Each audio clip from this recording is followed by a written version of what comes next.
Précédemment dans Aventure. Cela faisait maintenant plusieurs jours que nos aventuriers participaient au grand tournoi des mages et guerriers du cratère. Une période de paix pendant ces temps troublés. La capitale avait été sauvée très récemment par nos aventuriers, qui avaient empêché la révolte des paysans, et les rues de la ville en étaient encore marquées.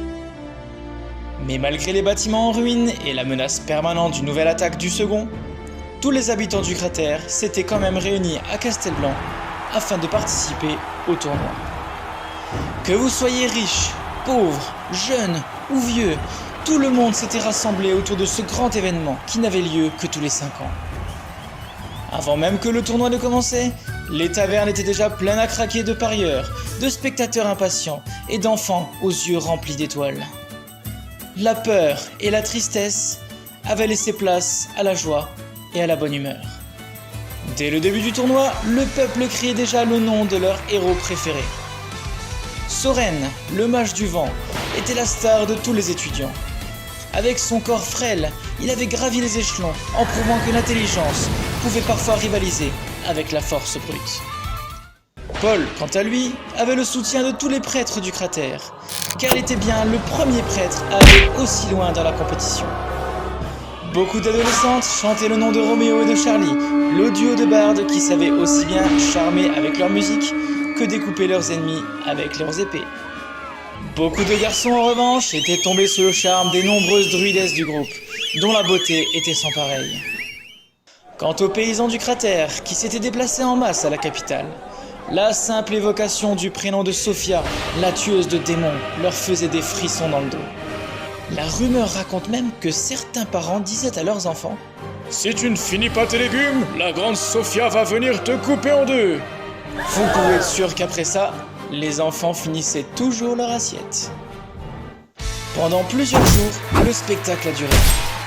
La foule était en délire, retenant son souffle à chacun des coups portés.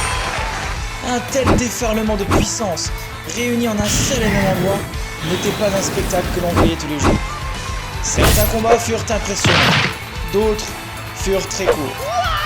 Mais à chaque fin de combat, le public exultait et les deux participants, qu'ils soient victorieux ou perdants, étaient applaudis avec la même ferveur.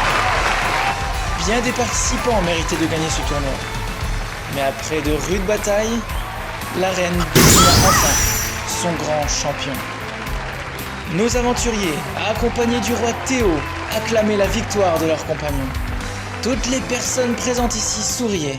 Tout le monde était heureux. Mais c'est à ce moment précis que le destin a choisi de se mettre en marche. C'était incroyable, t'en as pensé quoi? Oui, c'était fort sympathique. C'était trop génial, tu veux dire? Mais qu'est-ce qui se passe? Regardez, là-haut! Alors comme ça on fait la fête sans nous? Mon nom est Azura, grande prêtresse de l'eau et 10e disciple de notre maître à tous, le second. Celui-ci vous envoie ses félicitations. Et pour fêter ça, rien de tel qu'un petit coup à boire. À ces mots, un énorme torrent d'eau flottant dans le ciel commença à se déverser dans l'arène. Les villageois, pris de panique, hurlaient et couraient dans tous les sens pour échapper à la catastrophe.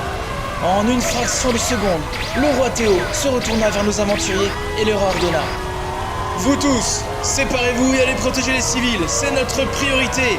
Je ne veux voir personne de mon peuple mourir aujourd'hui. Je vais attirer son attention et m'occuper d'elle avec mon maître espion.